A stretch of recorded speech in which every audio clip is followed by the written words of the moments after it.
Madrid, July 2, 1888. The summer heat settled over the capital with a suffocating density.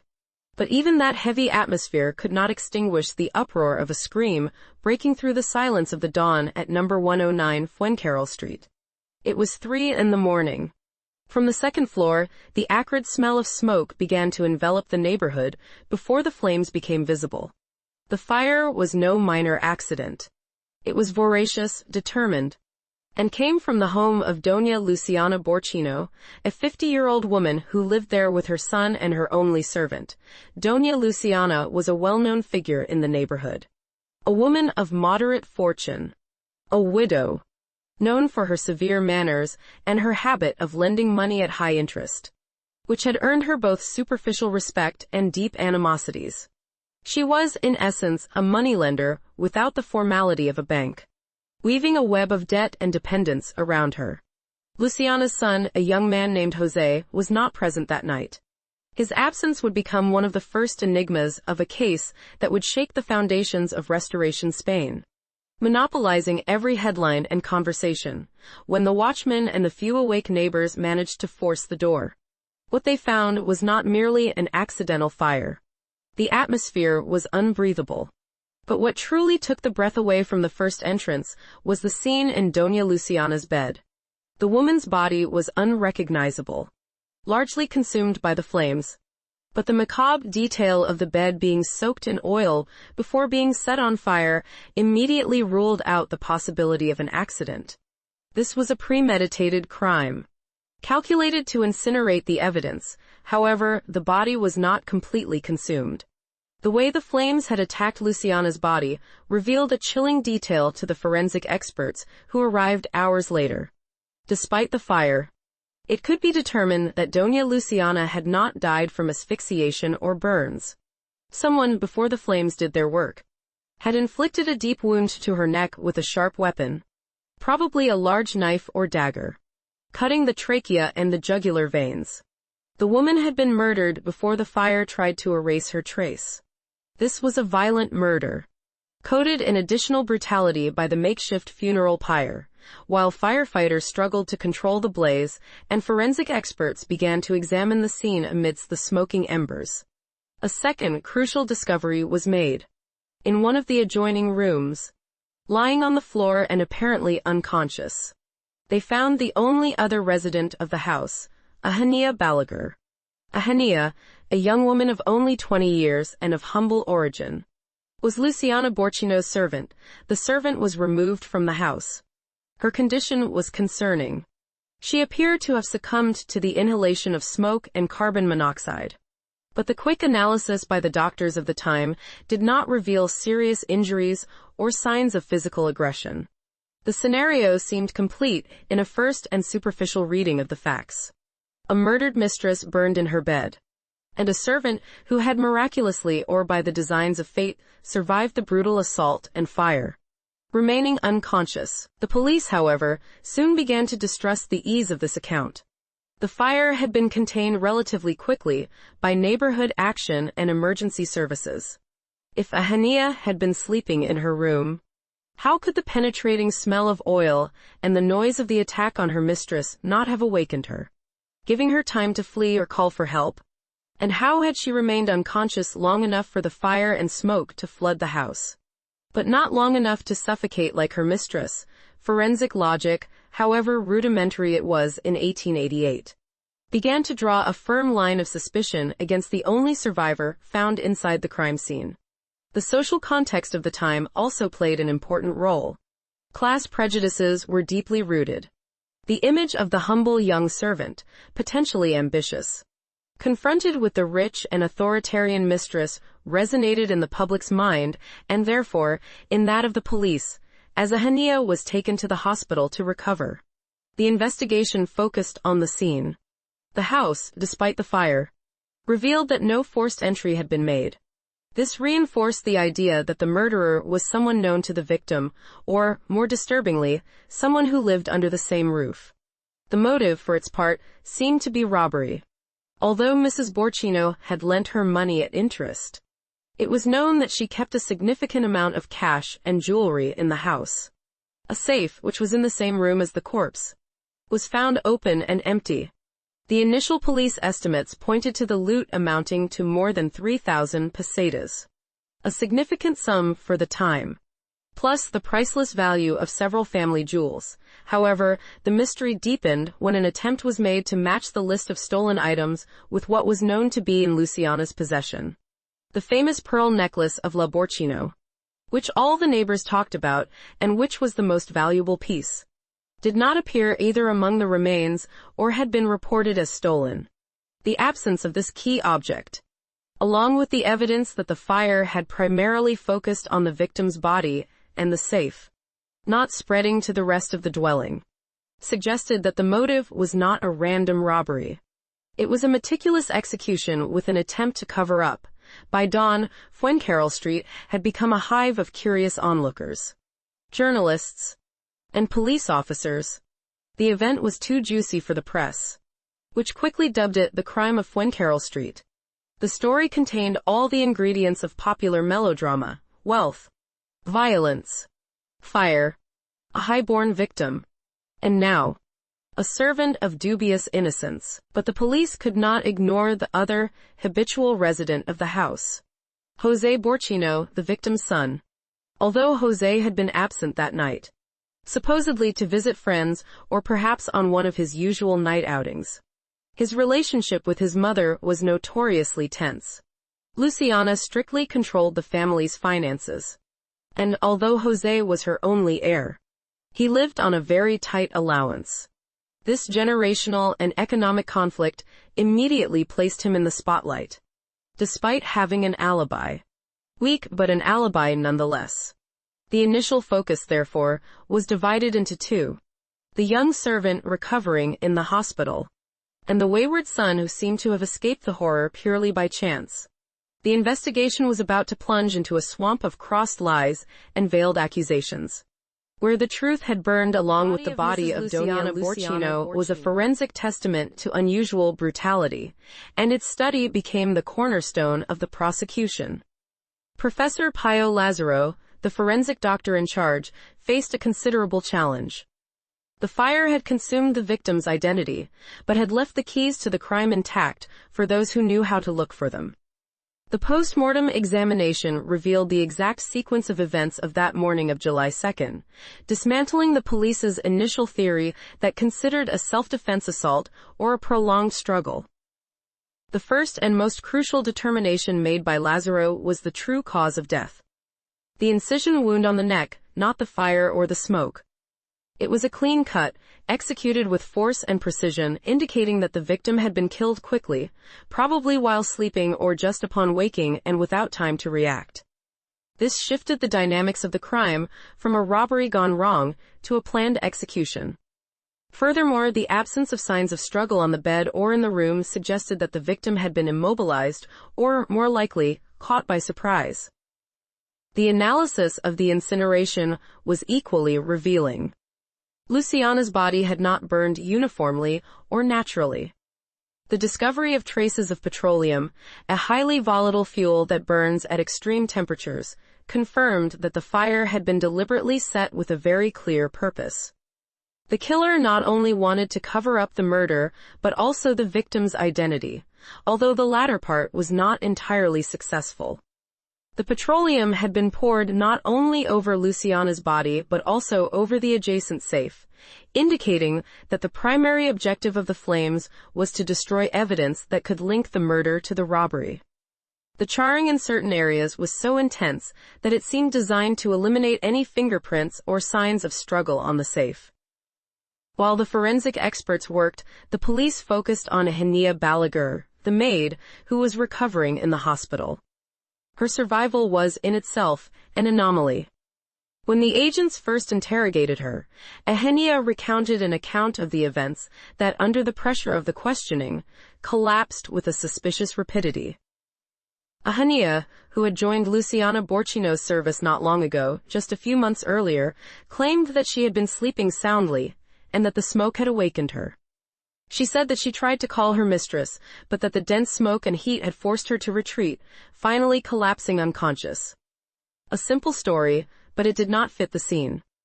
Neighbors testified that the fire, although serious, had not been explosive in its beginnings, and that there was enough time for an awake person to react, especially given the strong smell of petroleum. The hospital doctors, at the request of the police, performed a more exhaustive examination of the young maid. The results were discordant. Although Ahania showed signs of having inhaled smoke, these were not as severe as would be expected from someone who had remained unconscious until the firefighters arrived. The strangest thing was the small, almost imperceptible burns she had on her hands and forearm. These were not the burns someone would suffer while fleeing from the fire, but rather those that would occur from directly handling a glowing object or a flammable liquid. Investigators began to suspect that Ahania had not been an accidental victim of the fire, but a participant, perhaps even the mastermind or the actual perpetrator of the fire. The psychological factor began to play a crucial role in the investigation. Ahania Balaguer was described by neighbors as a strong-willed, reserved woman, with an apparent emotional coldness unusual for her youth. Her relationship with Mrs. Luciana, according to testimonies from other maids and nearby merchants, was tense. Luciana was known for her domestic tyranny, her constant reprimands, and her excessive control over her employees, particularly regarding their social life and income. Conflicts were frequent, often centered around small thefts of food or money by Ahania, which Luciana always detected and penalized. There was accumulated resentment, a pressure cooker of class and personal grievances. It is important to note that this enters the realm of hypothesis, but the psychological analysis of the time, although lacking modern tools, focused on the idea that Ahania possessed a borderline personality, capable of alternating docility and submission with outbursts of contained rage. The murder, with its subsequent attempt to destroy by fire, suggested an excessive anger, something deeper than a simple robbery. The petroleum was not just a cover-up, it was an act of vengeance, a desire for total annihilation of the body of the oppressor. Under a new round of questioning, no longer with the excuse of convalescence, Ahania began to change her story. The first changes were subtle, minor contradictions about the time she went to bed, or whether she had heard noises before the fire. Then the cracks became larger. She admitted that she had not been sleeping as soundly as she had said. Finally, in a moment of great tension, the maid collapsed and confessed a crucial part of what had happened. She had not been the killer, but had witnessed or at least was an accomplice to the crime. Her new version introduced a new and explosive element in the case: a man. Ahania claimed that a known visitor had entered that night and had been the true perpetrator of the murder. This narrative twist not only freed her from direct authorship, but also explained how a robust man had been able to dominate Luciana. However, the police, hardened by experience, did not believe in such a simple release. They believed that Ahania was hiding the Mont's identity, or using him as a scapegoat to mitigate her own participation. The maid's details about the night became incredibly confusing and contradictory. At one moment, she claimed that the man had fled after killing Luciana. At another, that she had stayed to help ignite the fire under the threat of death. This was the first appearance of what the press would call Ahania's double lie, a web of half-truths and calculated deceptions that turned the case into a judicial labyrinth. What the investigation could confirm, beyond Ahania's statement, was the existence of an accomplice, or at least, someone else who had benefited from the robbery. The amount of money and jewelry that was missing was excessive for a young maid to handle the loot alone without immediately raising suspicions. The authorities knew they were looking for two people: the killer who wielded the knife and poured the petroleum, and the mastermind who had planned the robbery of the safe.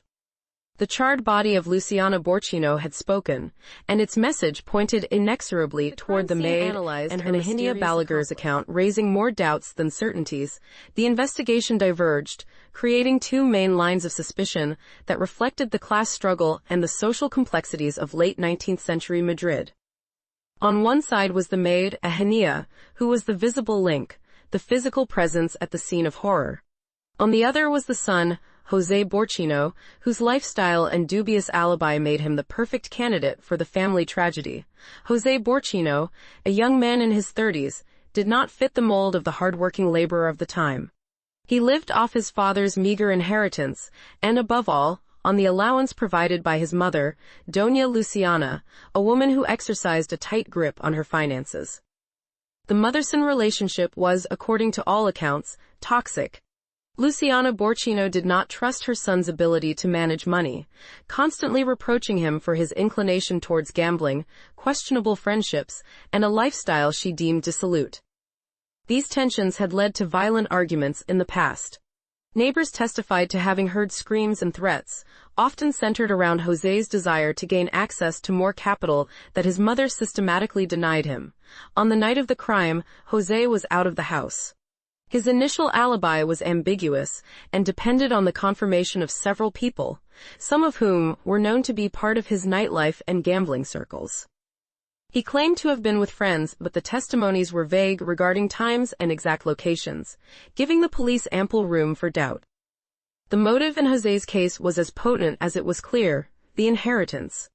Upon his mother's death, he would become the sole heir to a considerable fortune, including real estate and the returns from the loans Luciana managed. This would allow him to pay off pressing debts and regain financial independence.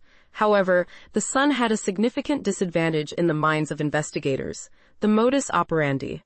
The murder of Luciana had been brutal and direct, but the attempted cover-up with oil and fire was sophisticated and suggested premeditation, something that seemed more indicative of a criminal plan than a domestic outburst of rage. Furthermore, José was known for his cowardice and lack of physical courage, raising the police's doubts about whether he could have executed the lethal cut. Nevertheless, the police kept him under strict surveillance, considering the possibility that he had hired someone to do the dirty work. On the other hand, Ahania Balaguer, the maid, did not offer the same ease of financial motive, but she had proximity and opportunity. She lived in the house, knew her employer's schedule, and most importantly, there were no signs that the lock had been forced. Her access was complete. Her motive, though lesser in terms of inheritance, was twofold: the thirst for a small amount of money that would allow her to escape her misery and the deep resentment against her oppressor. The significant problem for Ahania was her inconsistency.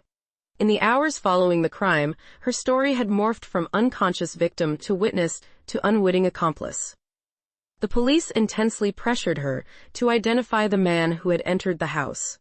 Ultimately, Ahania yielded and provided a name that was familiar to the police and high society in Madrid, a name that would change the dimension of the case from a mere domestic crime to a national scandal.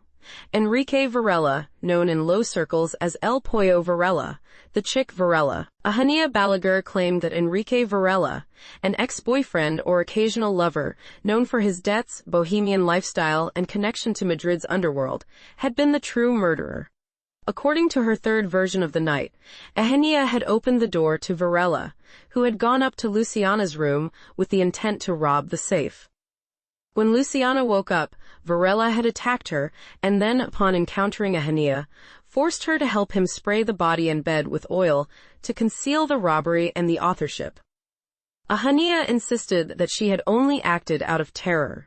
The identification of El Pollo Varela as the alleged co-conspirator shifted attention to the lower and more dangerous strata of Madrid society, but it did not exonerate José Borchino. The police maintained the epicenter and the greatest obstacle of the investigation. Her role as the only living witness at the crime scene granted her a unique position. But her inability to maintain a coherent version turned that position into that of the main suspect. Her account was a labyrinth of contradictions that the police and the investigating judge struggled in vain to penetrate. After identifying Enrique Varela, also conocido como El Pollo Varela, as the murderer, Ahania inicialmente felt relieved from the pressure, creyendo que había desviado el foco de su propia implicación. However, her alibi did not withstand forensic analysis or psychological scrutiny. The police knew that although Varela may have been the executor, Ahania was the key that opened the door, and the only person capable of facilitating access without violencia. The interrogation focused on forcing a fourth, fifth, or sixth version, seeking the breaking point that would reveal the complete truth. The police of that time, based on the belief that the lower class was inherently prone to criminality by nature or necessity, had a strong predisposition to believe that Ahania was at least an accomplice in the planning. The Maid offered stories that changed in crucial details: the time of Varela's arrival, the nature of her relationship with him, the amount of money stolen, and most importantly, her own involvement in the fire. At one point, Ahania admitted that on the night of the crime, she and Varela had consumed aguardiente. This admission not only introduced the factor of alcohol into the scene, perhaps explaining the lack of stealth or the brutality of the attack, but also reinforced the idea of a clandestine meeting, perhaps planned to rob the mistress. She claimed that Varela had threatened her life if she did not cooperate. This was her central defense: coercion. But this defense weakened in light of the physical evidence. The forensic doctors, particularly the minor burns on her hands, suggested active participation in handling the oil and igniting the fire. A coerced person acting under terror usually limits themselves to passively following orders. Ahania, on the other hand, had survived the fire in a neighboring room, apparently unscathed by the brutality of the attack, placing her in an uncomfortable position between a victim of a threat and an active accomplice in the cover-up. Another crucial point of her contradictions revolved around the money. The safe was empty. Ahania first claimed that Varela had taken all the loot. However, when the police searched her humble room, they found a sum of cash far exceeding what was considered the salary of a maid of her rank. Ahania tried to justify it by saying it was money saved from previous jobs. But the amount, while not matching the 3,000 pesetas stolen, was too coincidental with the timing of the crime. This illegal possession of funds further incriminated her as an accomplice in the theft. The concept of the double lie, coined by journalists, referred to the belief that Ahania was lying not only to cover up her own involvement, but also to protect someone else, someone with greater social or economic power. The press, particularmente el famoso periódico El Liberal, began to openly speculate on the possible complicity of José Borchino, El Hio. YK Ahania, out of fear or in exchange for a promise, was covering for the parricide. This journalistic speculation was based on the idea that such a calculated crime, using oil to destroy evidence, was too sophisticated to be the sole work of a maid and a petty criminal like Varela. It was believed that the plan had been orchestrated by someone with legal and financial knowledge, someone who understood the possible weaknesses of the police investigation at the time. The Madrid police, faced with the dilemma of having two suspects from very different social classes, decided to pressure Varela, hoping that his testimony, combined with Ahania's, would build the case. However, when El Pollo Varela was arrested and interrogated, his version was the polar opposite of Ahania's. Varela flatly denied being on Fuencarral Street on the night of July 2nd, claiming to have a solid alibi and presenting witnesses who confirmed his presence elsewhere in Madrid. The case stalled. The only evidence linking Varela to the crime was Ahania Balaguer's testimony, a source entirely discredited by her own contradictions. The police had three suspects: Ahania, José y Varela, and three disconnected versions of events. They had no certainty about who had killed Luciana, but the social pressure to solve the case was immense. In the end, the investigating judge opted for the line of inquiry easiest to prove with the available circumstantial evidence: Ahania's central role, the possession of money, the burns on her hands, the forced access to the house, and her multiple lies made her the most tangible suspect, and, conveniently for bourgeois society, a scapegoat from the lower class. In a twist that defined the maid's fate, Eugenia Balaguer was formally charged with murder and robbery. Her labyrinth of versions not only did not save her, but buried her under the suspicion of perjury and complicity, ensuring that, although she was not the only one responsible, she would be the primary convicted in the court of law. And above all, in public opinion, justice was preparing to seek an exemplary sentence that would quell social morbid curiosity, even if it meant ignoring the loose ends pointing to other El Pollo Varela, entered the crime of Fuencarral Street, which raised the complexity of the case and dragged it into the murky waters of Madrid's underworld. Varela was not a professional hitman, but a man in his 30s, known in the underbelly of the capital for his dissolute lifestyle, vices, and desperate financial situation. His nickname, El Pollo, referred to a youth that, despite his bad reputation, still retained some physical appeal and flair. Varela was a social parasite. He had managed to survive through small scams, gambling, and, according to rumors, taking advantage of women of upper social standing or economically vulnerable. His life was a constant flight from growing debts. This economic desperation made him a highly plausible suspect for a crime with a motive of violent robbery. Eugenia Balaguer, in one of her multiple statements, had pointed him out as the material author of the murder, claiming that he had wielded the knife and then forced her to participate in the cover-up with oil.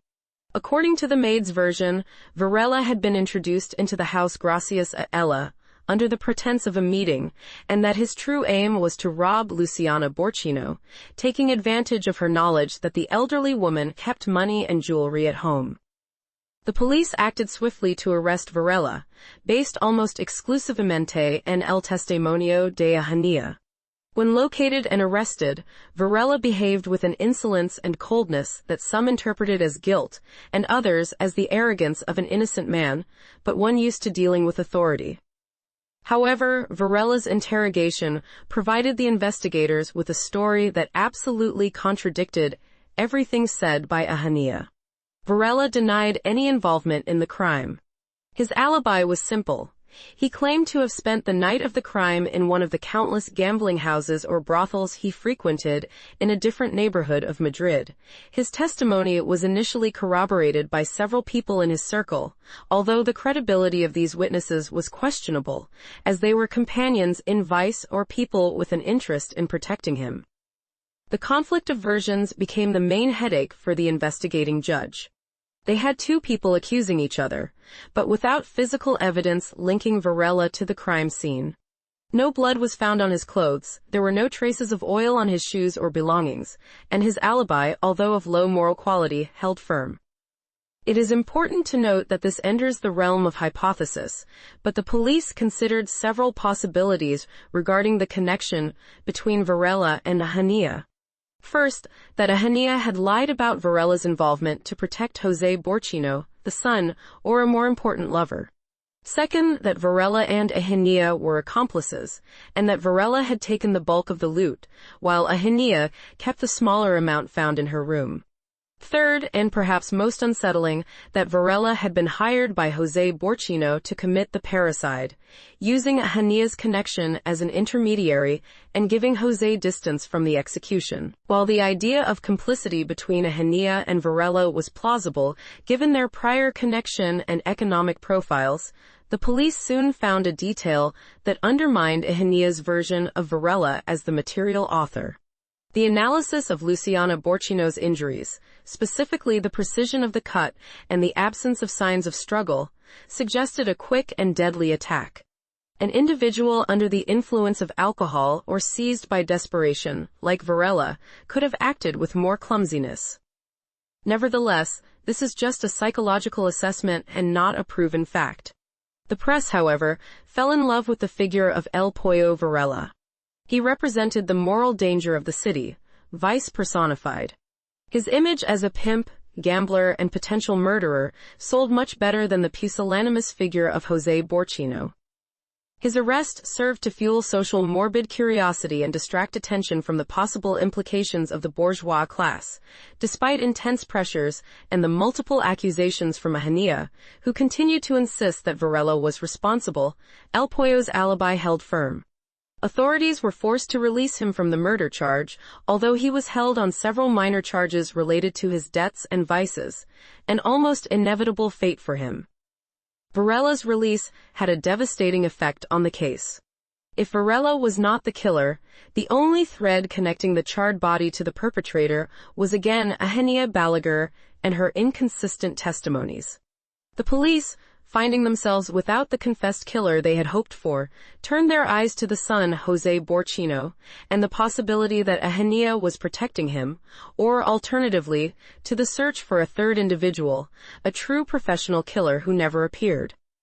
The truth had sunk deeper into the labyrinth of Eugenia's double lie, leaving the police with the uncomfortable feeling that the easiest solution of blaming the maid and the thug focused on the contradictions of Eugenia Balaguer and the ambiguous alibi of Jose Borchino, found an unexpected turning point with the appearance of a peripheral but crucial figure, Dolores Avila, a close friend of the maid. Dolores, popularly known as La Viejecita, the little old lady, not only had intimate knowledge of Eugenia's life, but also possessed direct information about the maid's movements and plans in the days leading up to the crime. Dolores Avila was an elderly woman of humble means, making a living with occasional jobs and maintaining a close confidentiality with Eugenia. The police located her after following the trail of the maid's closest acquaintances, suspecting that a young woman in her position would not have been able to plan a robbery and subsequent cover-up without sharing her anxiety or intentions with at least one trusted person. When the police interrogated Dolores, she initially appeared evasive, protecting her friend out of loyalty or fear. However, under the pressure of the interrogation and the seriousness of the charges against Eugenia, Dolores began to confess details that provided a new and clearer sequence of events, dismantling Eugenia's account of being coerced by El Pollo Varela, the chicken Varela. Dolores Avila's testimony was devastating for Eugenia's defense. Dolores revealed that Eugenia had confided to her several days before the crime that she planned to leave Doña Luciana's house. It was not a peaceful resignation. Eugenia felt exploited and humiliated, and planned to leave taking with her an amount of money that she believed her employer owed her for extra work and as compensation for the mistreatment she had received. Most importantly, Dolores Avila testified that Eugenia had been actively seeking oil or kerosene in the days leading up to the murder. According to Dolores, Eugenia had asked her where she could obtain a sufficient amount of that fuel. When the police questioned Eugenia about this fact, the maid was forced to admit that she had indeed bought the oil, but defended herself by saying that she did so under the orders of Varela or Jose Borchino, who had given her the money and instructions. However, Dolores Avila refuted this alibi. She asserted that Eugenia did not mention the involvement of any man in the purchase of the fuel, and that her demeanor indicated that the plan was hers. The fuel was therefore a premeditated acquisition by the maid, undermining the idea that she was a passive victim forced to cover up someone else's crime. The oil was not an improvised resource, it was an essential part of the maid's initial plan to cover her tracks. The police also obtained from Dolores Avila testimony about Eugenia's true economic situation and ambitions. The maid was not only resentful towards Luciana for the mistreatment, but she fervently desired to improve her social and economic position quickly. The idea of a robbery was tempting for her, and the possession of a small sum of money found in her room by the police was explained as her share of the loot, or as the result of several minor thefts committed before the great tragedy. Dolores Avila's testimony, coming from a friend rather than a police officer or an enemy, carried undeniable weight. It provided the element of premeditation that was missing in the case. It was no longer a crime of passion or a robbery gone wrong in the heat of the moment. It was an orchestrated plan, or at least coplanded by Eugenia Balaguer, with a clear intent to steal and then cover up her actions by fire. With Dolores' testimony, the figure of El Pollo Varela was completely severed from the accusation. Justice finally felt comfortable focusing all its attention on Eugenia Balaguer, the maid, and José Borchino, the son. The new theory was that Eugenia had acted alone in the robbery and murder, or that she had only collaborated with José, with Varela being an invention, to protect the heir. The case took a definitive turn towards the prosecution of Eugenia. La viejecita se convirtió en la pieza perdida que, al encajar en el rompecabezas, reveló la aparente verdad. Eugenia Balaguer no era solo una sirvienta aterrorizada, sino una criminal activa que había mentido sistemáticamente para protegerse. Y cuyo plan de robo y encubrimiento había sido revelado por la lealtad traicionada de una amiga. Los cargos formales en contra de Eugenia se fortalecieron, mientras que José Borchino fue liberado por falta de pruebas directas en su contra. Aunque la sombra de la sospecha nunca se levantó completamente was not just a matter for the courts and police. It was a media phenomenon that attested the capacity of the Spanish penitentiary and judicial system of the time. In this context of intense public pressure and morbid interest, a crucial figure appeared in the fate of Eugenia Balaguer. José Millán Estrella, the warden of the women's prison in Madrid, a man whose role was controversially documented by the press. José Millán Estrella was not an ordinary warden. He was described as a strong-willed man with a peculiar vision of penitentiary administration, although later his name would be linked to the creation of the Spanish Legion and the rise of his son, the famous General Millán Estrella. At this moment in 1888, his work focused on managing the prison, and his interest in the case of Eugenia Balaguer soon became a secondary scandal. The Madrid prison became a pilgrimage site. Journalists, eager for exclusive statements from the Maid, besieged the place. Eugenia, aware of the attention she was generating, began to behave erratically. She maintained her contradictory versions, sometimes accusing Varela, a veces insinuando la complicidad de su hijo, José Borchino, pero nunca admitiendo autoría única. Millán Estrella intervened directly in the handling of the prisoner. The official version is that he tried to win Eugenia's trust to obtain a complete confession. The warden offered her unusual privileges for a detainee accused of such a serious crime. Eugenia was known to receive better food, special permits within the prison, and even, according to some contemporary journalistic reports, access to visits and correspondence without the usual strict surveillance. The warden believed that compassion and closeness, rather than coercion, would lead her to the truth. However, this relationship between the warden and the prisoner was interpreted by the press and society as inappropriate and suspicious behavior. Rumors ran rampant. Some newspapers, with a strong moralistic bias, suggested that Millán Estrella's interest went beyond the professional. This speculation, though never proven, helped fuel the media circus surrounding the case, suggesting that justice was being manipulated even within the prison walls. The warden's intervention did have an effect on the case's narrative, although not the direct confession he expected. Eugenia, feeling protected or at least valued by the warden's attention, decided to make her most dramatic version change. In a formal statement before the judge, she withdrew the accusation against El Pollo Varela and focused on a single culprit, José Borchino, her son. Eugenia stated that the robbery plan had been devised and ordered by José Borchino.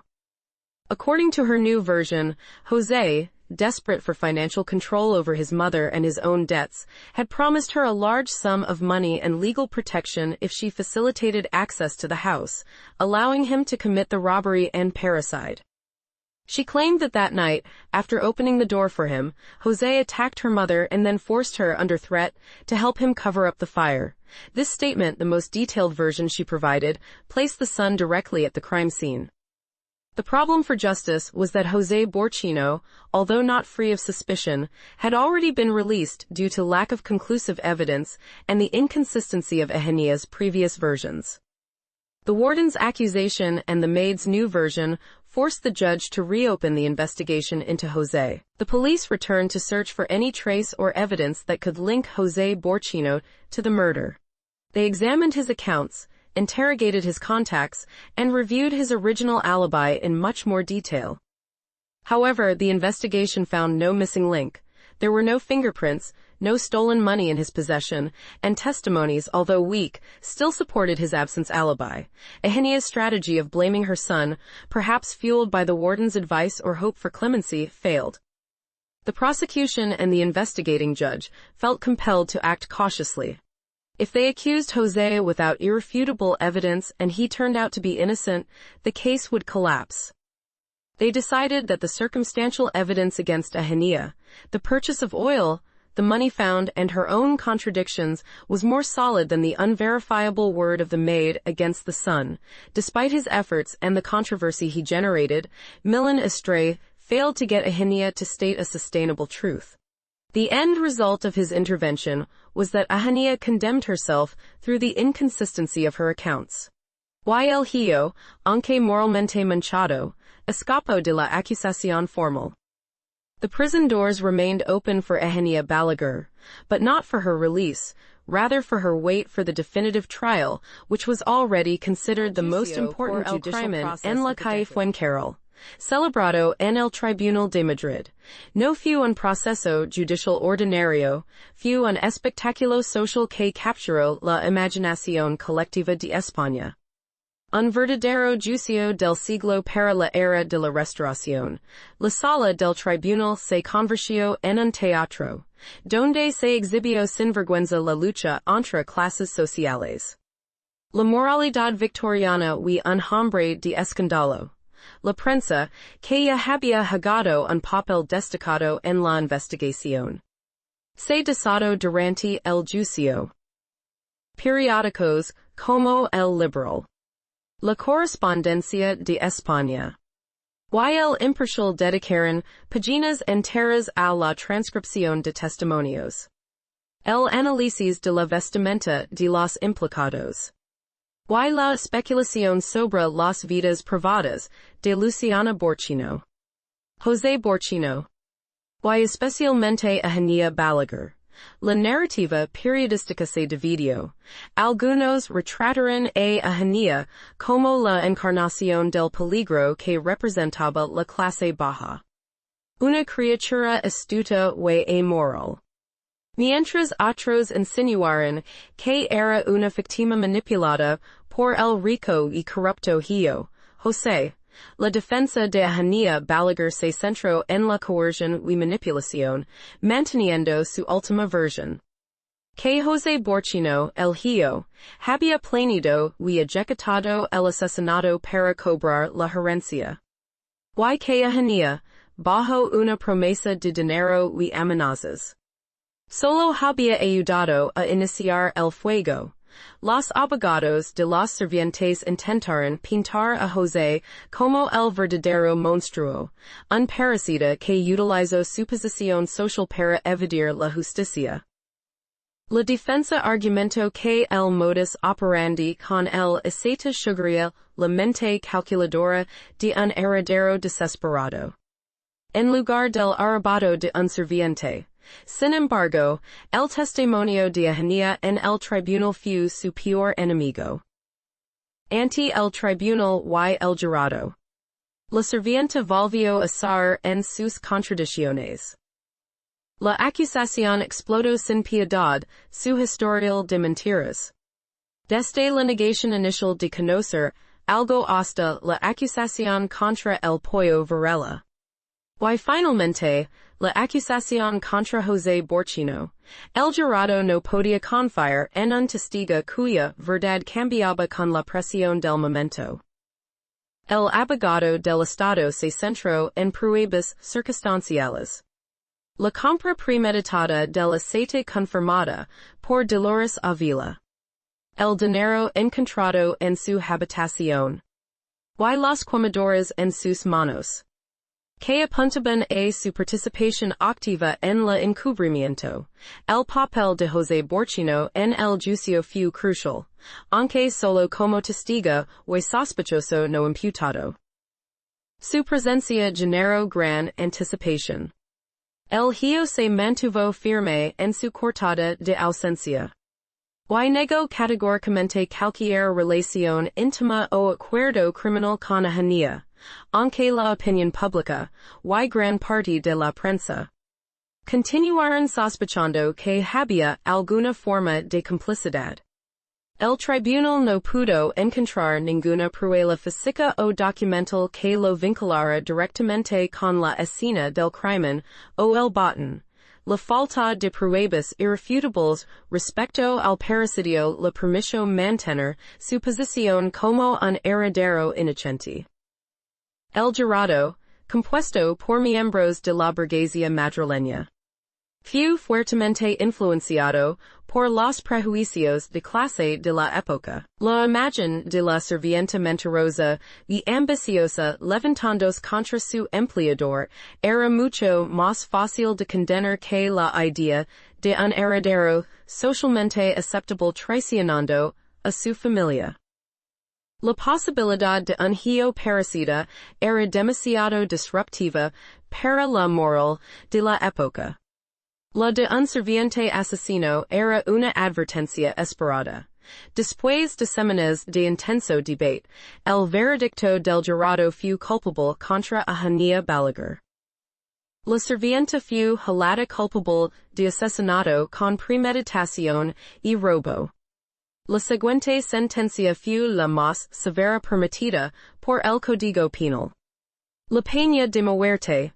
La sentencia de muerte por garrote fue recibida con una mezcla de satisfacción judicial por la resolución y profundo malestar social por la sensación de que no se había alcanzado la verdad completa. El crimen en la calle Fuencarral se cerraba con un individuo condenado, pero sin resolver el enigma de la doble mentira. ¿Quién había empuñado realmente el cuchillo? ¿Había actuado Juana sola o había un pacto con José Borchino para heredar la fortuna? El juicio había condenado a la figura más vulnerable del proceso, permitiendo al hijo, el principal beneficiario del crimen, permanecer libre. La sentencia fue vista por muchos como un triunfo de la clase sobre la justicia, pero para el Estado fue un cierre ejemplar de un caso que había amenazado con desestabilizar la confianza en el orden social de Madrid. El acto final de este drama judicial aún estaba por venir, con una ejecución pública que serviría como advertencia a la sociedad. On Juana Balaguer for the murder of Luciana Borchino marked the final and darkest chapter of the crime of Fuencarral Street. The sentence of garrote vil, a form of execution using a strangulation device, was not only a capital punishment, but a public spectacle that Spain in 1888 used as a warning and social catharsis. After the guilty verdict for premeditated murder and robbery, Juana Balaguer filed the necessary appeals. However, the sentence was upheld by the Supreme Court. The social pressure for justice was overwhelming. Society, spurred by the press, demanded a firm and exemplary resolution for a crime that had disturbed the peace of the bourgeois home. Juana's last hope lay in the royal pardon, a plea for clemency addressed to the King of Spain. Juana's defense, along with some sectors of public opinion that still believed in the possible involvement of her son, José Borchino, argued that the contradictions of the Maid did not guarantee absolute certainty regarding the material authorship. A commutation of the sentence to life imprisonment was requested, claiming that the conviction was based more on circumstantial evidence and class prejudice than on irrefutable proof. Nevertheless, the Council of Ministers, feeling the pulse of the streets calling for severe punishment, decided to deny the royal grace. The decision was a clear message. Justice would be harsh towards those who threatened social order and private property. Juana Balaguer thus became the inmate sentenced to the maximum penalty with no possibility of return. The execution of Juana Balaguer was scheduled for July 19, 1888. The chosen location was the Plaza de la Sabata, a space historically associated with public acts of justice in Madrid. This event was neither discreet nor private. It was the last public execution by garrote vil to take place in the capital, an event of historic resonance. The night before the execution, the plaza filled with thousands of people. The crowd, driven by a mix of curiosity, morbid interest, and a desire for social revenge, camped out waiting for dawn. Food and drink stalls flourished, giving the event a carnival atmosphere. A grotesque reflection of how society consumed the drama of crime, the garrote vil is a method of execution that functions by a metal tourniquet that strangles the victim by breaking their neck or suffocating them. Its mechanical and brutal nature ensured death, but many intellectuals perceived it as a display of barbarism. On the morning of July 19, Eugenia Balaguer was brought to the gallows platform. Her behavior was described by those present as remarkably calm, showing a coolness that accompanied her throughout the judicial process. Before the execution, she was asked one last time if she wished to confess the complete truth, especially about the possible involvement of José Borchino. Eugenia, looking to the sky, remained firm in her last version. She accused José Borchino of being the material author, reiterating that she had been his unwitting accomplice. She did not retract, maintaining the double lie until the end, leaving the doubt hovering over her son's innocence. The execution was carried out. Eugenia's death was instantaneous, but her end did not bring about the expected emotional or judicial closure. The conviction and punishment were imposed, but the suspicion weighing on the son, the true beneficiary of Luciana's death, never dissipated. The execution of Eugenia Balaguer is considered a divisive moment. While justice had condemned the maid for murder and robbery, society was left with the uncomfortable feeling that the complete truth had died with her on the gallows. The case became a symbol of the impunity of the upper classes and the severity of the penal system towards the most disadvantaged, an enigma wrapped in the smoke of the pyre of Fuencarral Street that, despite the conviction of Eugenia Balaguer, which was supposed to serve as a definitive closure to the crime on Fuencarral Street, the case never really felt resolved. The complexity of the evidence, the systematic contradictions of the condemned, and above all, the persistent shadow of doubt surrounding José Borchino, the son and heir of the victim, left a trail of loose ends that time could not erase. The biggest loose end of the entire case was José Borchino. Released due to lack of direct evidence, he became the sole beneficiary of his mother's fortune, Luciana Borchino. His behavior during and after the trial was subject to intense scrutiny. He never showed profound grief over his mother's violent death, but rather an attitude of cautious relief at the judicial resolution that exonerated him. The prosecution never managed to prove the existence of a pact between José and Eugenia, whether for a financial agreement to split the inheritance or for a more intimate relationship that motivated the maid's assistance. José's alibi, while always weak and dependent on questionable moral testimonies, could never be categorically dismantled. Eugenia accused him in her final statement and at the gallows, but the justice system deemed her final testimony as equally implausible as the rest, given her long history of lies. The suspicion that José Borchino had orchestrated the parricide, or at least hired a third party that Eugenia covered for, persisted in the media and among the public. The motivation was clear: control over finances and the elimination of debts. The absence of direct evidence against him is the central enigma that defines the case, leaving an uncomfortable question of whether justice condemned the least guilty person to protect the socially more powerful. Another loose end focuses on the crime itself. The use of oil to incinerate the body and the crime scene was the most atypical and sophisticated element. Eugenia Balaguer, a young and poorly educated maid, would hardly have devised such a drastic cover-up plan with a chemical element without the help of a colder or more experienced mind. This doubt is reinforced by the detail of the pearl necklace. The jewel, of great sentimental and economic value to Luciana, and known by everyone in the house, was never found and was never reported as stolen by investigators. If the motive for the crime had been purely theft by the maid, why not steal the most valuable and easily movable jewel? Its disappearance suggests that the theft was selective, or that the killer was not looking for all the belongings, but rather a specific economic target, cash and loans stored in the box, or the simple destruction of the body. The crime on Fuencarral Street is remembered today less for the indisputable identity of the killer and more as an emblematic case of class justice, the swiftness and firmness with which the death penalty was applied to the Maid contrasted sharply with the slowness and caution with which the bourgeois son was treated. The image of Eugenia Balaguer at the gallows, maintaining her accusation against José Borchino, was etched in collective memory as a symbol of the oppression of the time. The public's morbid interest in the case was not just due to the violence, but also because of the confrontation of two worlds, the misery of the maid versus the wealth of the employer and the heir. The Fuencarral Street case closed the doors to the public spectacle of death, being the last execution in Madrid by garrote. However, it opened a lasting debate.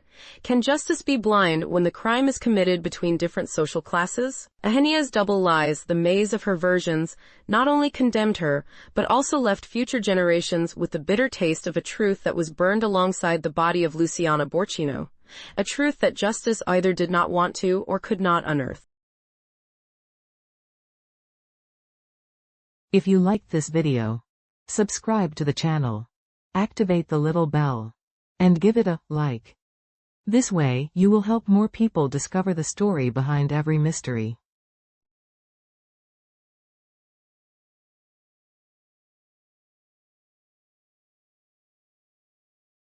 But the curtain on mysteries never fully falls in Mysteria. Just when we think we have unraveled the depths of the unknown, a new shadow looms, a new enigma waits to be deciphered. We have wandered the darkest corners of fear, confronted the most disturbing stories and the most twisted minds, but the truth is that human curiosity is insatiable, and the universe of the inexplicable is infinite. There are secrets that remain hidden in plain sight, and others that whisper to us from the past, waiting for the right moment to reveal themselves. That is why, soon in Mysteria, we will delve into one of the most infamous and chilling unsolved cases in modern history. We will unearth the secrets that have remained buried for decades, those that continue to haunt a generation. We are talking about the Zodiac Killer, the broken code, and the shadow of the Bay Area. This is not just a case, it is an urban legend that became reality, a ghost that terrorized San Francisco and its surroundings with a series of brutal crimes and cryptic messages. An indecipherable puzzle that challenged the best detectives and the brightest minds, and an identity that, despite countless clues and theories, may never fully be revealed. We will dive into the coded letters that the Zodiac sent to the press, analyze every detail of his crimes, and explore the theories that attempt to name this elusive predator. Are you ready to dive into the case that obsessed an entire nation and still today, more than 50 years later, continues to sow terror in the collective imagination? Get ready to question everything you think you know about justice and evil.